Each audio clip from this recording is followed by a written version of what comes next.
Matagal na katahimikan ang namayani sa pagitan nila Lori at Kaiser, matapos may kwento lahat ng binata ang mga pangyayari noon. Alam mo rin bang may anak ako sa kanya?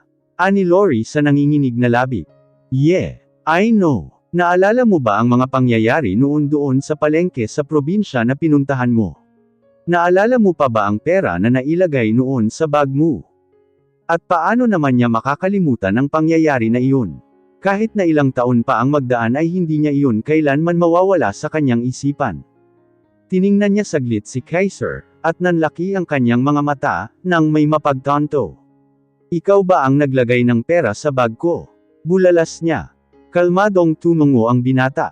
Since that day, I felt responsible for what my cousin did. Kaya lagi kitang pinapabantayan, lalo na nang malaman ko na buntis ka.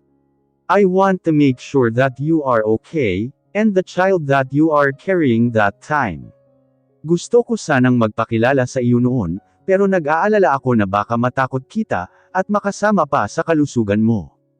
Natigil sila sa pag-uusap, nang dumating na ang in-order ng binata na inumin. Ikaw lang ba ang nakakaalam tungkol sa bagay na ito? Tanong ni Lori pagkaalis ng waiter. No, natatandaan mo pa ba si Ren? Ren, kumunot ang noo niya, nang maalala ang ahente na pumilit sa kanya na kumuha ng penthouse. Huwag mong sabihin na kaibigan mo rin siya. Na alam niya ang tungkol sa akin.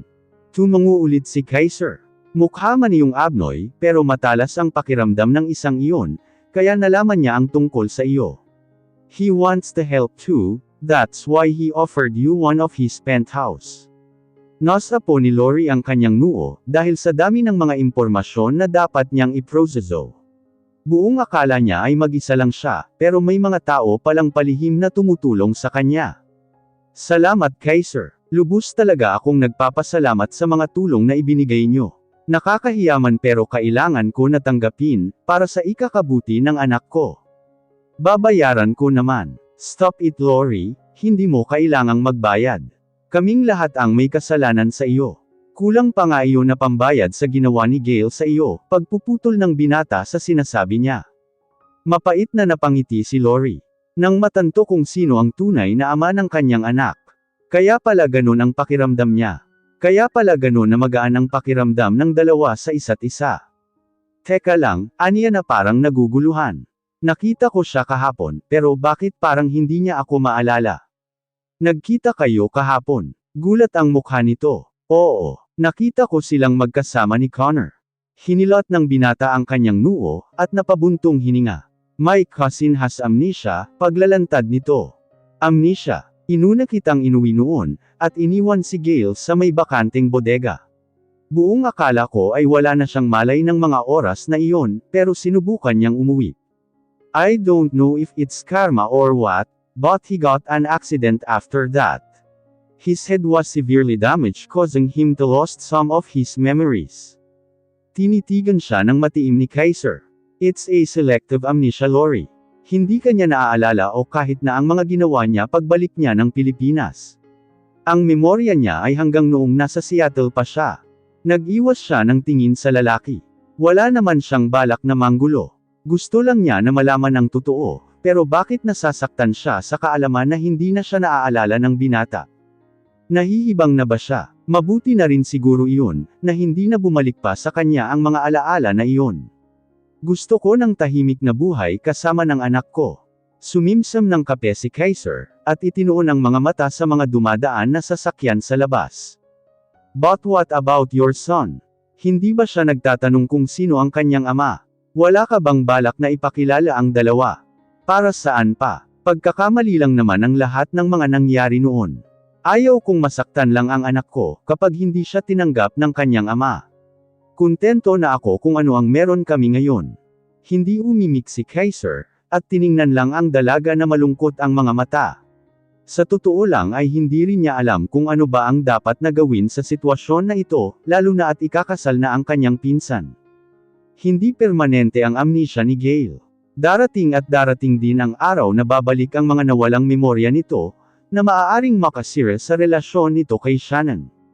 Kilala niya ang pinsan. Kapag muli nitong naalala ang dalaga at ang gabing iyon, ay siguradong hahanapin nito si Lori at hihingi ng tawad, malalaman na may anak na pala ito, at doon na magkakaletse-letse ang lahat.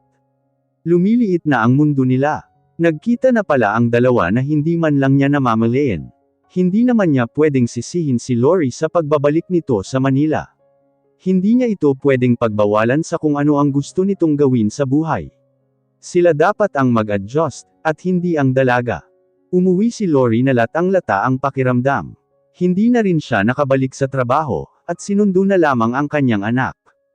Is there a problem, Mom? You look sad. May umawi po ba sa inyo sa work? Tiningnan ng mabuti ni Lori ang mukha ng anak. Kamukhang kamukha nga nito ang ama, kahit saang banda mo man ito tingnan. Nanubig ang kanyang mga mata. At bago pa iyon makita ng anak, ay mabilis na niya itong niyakap. Gustong-gusto nito na magkaroon ng ama, pero kahit naabot kamay na si Gail ay hindi pa rin maaari. Sobrang nalulungkot siya para dito. Humiwalay sa kanya si Connor, at tumitig sa kanyang mukha. Unti-unti na ring nanubig ang mga mata nito, nang makita ang kanyang mga luha. Why are you crying, Mommy? Did someone hurt you? Who? I will make them cry too. Umiling siya sa katahimik lang na umiyak. Umatungal na rin si Connor, kaya nagyakapan na lamang silang dalawa habang umiiyak. Ganito ang anak niya. Kapag iiyak siya ay iiyak din ito. Ang iyak ni Lori ay unti-unti nang napalitan ng tawa, nang makita ang itsura nilang dalawa sa salamin. Para silang mga ewan. Ano ba kasi ang iniiyakan nila? Masaya lang dapat sila. Pinunasan ni Connor ang mga mata nito, habang tumatawa na rin. Nabaliw na po ba kayo, Mommy? Hamalakhak siya at marahan na pinisil ang magkabila nitong mga pisngi. Mukhang ganun na nga. Sumimangot ito na siyang lalong ikinatawa ni Lori. Hay! Hindi niya alam ang gagawin sa buhay, kung wala ang anak niya. Lori! Lori! Lumabas ka! Sunod-sunod na katok sa pintuan. Natakot si Connor at niyakap ang kanyang leeg. May akyat bahay. Hurry, Mom! Let's call a cop! Sinita niya ang anak. Hindi yan magnanakaw. May sayad lang. Tawa pa niya sa kainutusan na ang anak na magpalit ng damit sa itaas. Lori, ano ba? Susunugan ko na itong magandang bahay mo, kapag hindi ka pa lumabas dyan. Dali-dali naman na nagtungo si Lori sa pintuan, dahil baka tutuhanin nga nito ang banta. Juliet, malakas niyang tili nang mapagbuksan ito ng pintuan. Lori, agad siyang sinugod ng yakap ng kaibigan. Hindi nga niya alam kung yakap ba o sakal na, dahil hindi na siya makahinga. Kumalas ito at naglibot sa buong sala. Nasaan na? Nasaan na si baby boy? Ipakita mo sa akin si pretty boy. Hinilat ni Lori ang kanyang sentido. Para itong nakawala na unggoy. Sobrang agresibo kasi. Nag-aalala siya na baka masampal ito ni Connor sa takot. Pwede bang kumalma ka? Nagpapalit lang iyon ng damit. At tingnan mo nga yung dala mong pagkain. Nagkalat-kalat na sa sahig. Oh, oo nga. Naku, pasensya ka na, Lori. Sobrang natutuwa lang talaga ako na nagkita ulit tayo ng hindi sa video call. Nasaan ang mop? Lilinisan ko lang ito saglit. Madaming nagbago sa pisikal na anyo ni Juliet. Mukhang lassenger ito noong kolehiyo sila, pero nag-glow up na ang bruha. Mahaba na ang paborito nitong maiksi na buhok. Pambabae na rin ang mga suot nito, pero may pagkaangas pa rin ang galaw nito. Pero ang ugali, katulad pa rin ng dati. Napangiti si Lori. Ngayon lang sila nagkaroon ng pagkakataon na magkita, dahil sa busy nitong schedule. Sinong mag-aakala na isa na pala itong senior manager sa kumpanyang pinagtatrabahuan. Naalala pa nga niya kung paano ito bulihin ng mga kaklase noon sa high school. Na hindi raw ito makakapagtapos ng kolehiyo, dahil mahina ang utak. Tinutukso pa ito na bouncer sa club, o di kaya ay wrestler ang nababagay kay Juliet. Pero sobrang successful na ito sa trabaho, na hindi inaakala ng lahat na makukuha nito. Isa ito sa mga patunay na hindi mo dapat maliitin ang iyong kapwa, dahil hindi mo alam kung ano ang mangyayari sa hinaharap. Bongga na ang career ni Juliet ngayon. Pwede nang utangan. Lori, paalala ko lang sa iyo na lagi kayong mag-iingat. Balita ko ay sumama sa kulto ang mga magulang mo. Natigil sa pag-inom ng wine si Lori. Natutulog na ang kanyang anak sa itaas, habang silang dalawa ay naiwan pa sa sala at nagkukwentuhan. Anong kulto? Ay ewan ko, iyon naman ang sinabi sa akin ni Mudra kahapon. Matagal na siyang walang balita sa kanyang mga magulang. Walang impormasyon ni isa galing sa kanyang kaibigan. Para bang naglaho ang mga ito na parang bula, walang bakas ni isa. May number pa siya ng mga magulang. Subukan kaya niyang tawagan. Matapos ng pag-uusap nila Lori at Kaiser, ay sinubukan niya na hindi na magtagpo muli ang landas nilang dalawa ni Gale. Mahigpit din niyang pinagbawalan ang anak na huwag na ulit na makikipagkita pa muli dito. Sapat na nalaman niya ang lahat. Payapa na ang buhay nila, at ayaw na magulo pa ito dahil sa binata. Ganon man ang plano ni Lori, pero iba pa rin talaga maglaro ang tadhana. Lori, pwede bang ikaw na muna ang kumuha ng order doon sa table 2? Ani Nora. Tumingin siya sa mga bagong dating na customer, at napabuntong hininga na lumapit doon. Nitong mga nakaraang araw lang niya nalaman na regular customer pala ng restaurant si Gale. Ginawa na niya ang lahat upang hindi siya nito makita, pero wala na siyang takas ngayon. May I take your order, ma'am and sir? Napipilitan niyang ngiti. Ayaw niya sanang ngumiti pero parte iyon ng trabaho niya. Matamis na ngumiti sa kanya ang girlfriend ni Gale. Oo, may nobya na ito at base na rin sa nakalap niyang impormasyon sa kanyang mga katrabaho, ay ikakasal na ang mga ito. Isang rason kung bakit kailangan niyang mag-ingat. Ayaw niyang makasira ng relasyon. Oh, this is my first time to see you here. Bago ka ba dito? You are so pretty, ani Miss Shannon sa kanya. Hindi maiwasan ni Lori na tumingin sa babae. Sobrang amo ng mukha nito. Sobrang ganda. Sophisticated pero mahinhin ang bawat galaw. Bukod doon ay sobrang bait din nito. Hindi ito mataray katulad ng mga nababasa niya sa mga nobela. Opo ma'am. Kakasimula ko lang nitong mga nagdaang linggo, sagot niya dito. Tumango-tango ito. I see. I bet you have a name, tawa nito. I'm Shannon by the way. You can just call me by name and drop the formality. Napalunok si Lori habang nakatitig sa kamay nitong nakalahad sa kanya. Sobrang bait nito, nagugustuhin na lang niyang tumakbo at magtago. Pakiramdam niya ay may malaki siyang kasalanan dito. Madami siyang naririnig na mga magagandang balita tungkol kay Shannon. Matulungin daw ito at palakaibigan. Bukod pa doon ay madami rin daw itong charity na ipinatayo, para sa mga kapuspalad at biktima ng karahasan nito. Walang-wala siya sa kalingkingan. Lori, my name is Lori, sa huli ay tinanggap niya ang pakikipagkamay nito. Lori, nabaling ang tingin nilang dalawa ni Shannon kay Gale.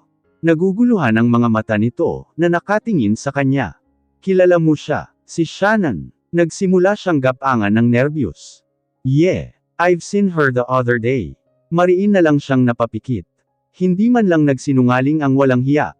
Talaga, what a coincidence. Hindi na muling umimik ang binata. Nakatingin lang sa kanya na parang inaalisa siya. Masama ito. Does her name ring a bell to him? Hindi pwede. Ayaw niyang bumalik ang alaala nito. Tumikim siya. Ano po yung order niyo? Oh, it's the usual for me. How about you love? Ani Miss Shannon. Bumaba ang tingin ni Gale sa hawak na menu, at matagal na nag-isip. Bakit ba ang kupad nito? Nangangati na siyang umalis. I don't know. Ano ba ang masarap dito Lori? Tiningnan pa siya nito. May kakaibang humalukay sa tiyan niya, sa paraan ng pagkakabanggit ng binata sa pangalan niya. Nagkatinginan silang dalawa ni Shannon, at hindi niya maiwasan ang makaramdam ng pagkailang. Masarap naman po lahat. Do you have any suggestions then? Hindi makapaniwala na tumingin si Lori sa binata. Ano ba ang ginagawa nito? What's the problem Gale? Pinapahirap mo ang trabaho ni Miss Lori. Give me the menu. Ako na ang o-order para sa iyo. Itinuon na lang ni Lori ang kanyang mga mata kay Shannon. Bakit ba kasi nakatitig sa kanya ang binata? Ang sarap tuloy ihambalos dito ang hawak niyang tray. Tumawa si Andrea nang makita siya.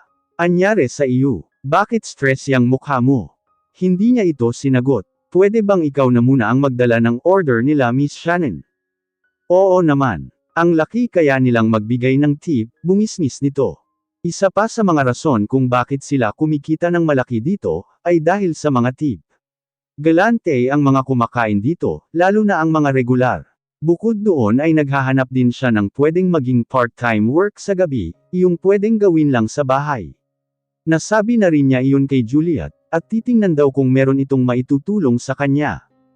Papunta na siya sa paaralan upang sunduin ang anak, nang matigilan si Lori sa tagpo na naabutan doon sa may guardhouse. Connor, gigil niyang tawag sa anak. Mommy, wika naman nito na tuwang-tuwa pagkakita sa kanya, ngunit hindi siya natutuwa. Hindi ba ang sabi ko ay huwag kang? Mabilis siyang tumigil sa kasasalita at bumaling kay Gale. Ayaw niyang malaman ng binata na pinagbabawalan niya ang kanyang anak na makipagkita dito. But mommy, I stayed here in the guardhouse this time. Hindi naman po ako lumabas. Nasa po niya ang noo dahil sa dahilan ng anak. Ano ba ang dapat niyang gawin sa bubwit na ito? Isa pa itong si Gale. Bakit na naman kasi ito nandito? Binalingan niya ang guard na possible sipol lang sa gilid. Itong tatlong bugok na ito. Samantala, hindi maiwasan ni Gale na titigan ang dalaga na nasa kanyang harapan. Oo at nagagandahan siya, pero may iba pa doon na hindi niya maipaliwanag. Nakakapagtaka na single parent ito. Sinong matinong lalaki ang aayaw dito? Dahil sa responsibilidad. Then he is not a man enough, if he is running away from his responsibility. Ang nakakatuwa pa doon ay ang anak nito.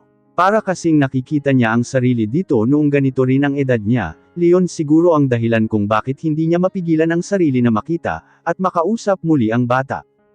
Malapit siya sa mga bata, pero iba ang pakiramdam niya sa anak ni Lori. Magaan ang loob niya dito. Tara na Connor, umuwi na tayo. Nagising siya sa malalim na pag-iisip at pinigilan ang dalaga, bago pa makaalis ang mga ito. Pwede ba tayong mag-usap? Ha? Bumalatay ang gulat sa maganda nitong mukha. Pero, please, kahit saglit lang, may gusto lang akong malaman. Napansin ni Gale ang matinding pag-aalinlangan sa dalaga. Bakit para itong natatakot? May inililihim ba na ayaw niyang malaman?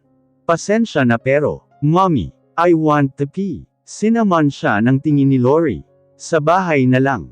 But Mom, do you want me to get kidney disease? Pinigilan ni Gael ang kanyang tawa. This sly little kid.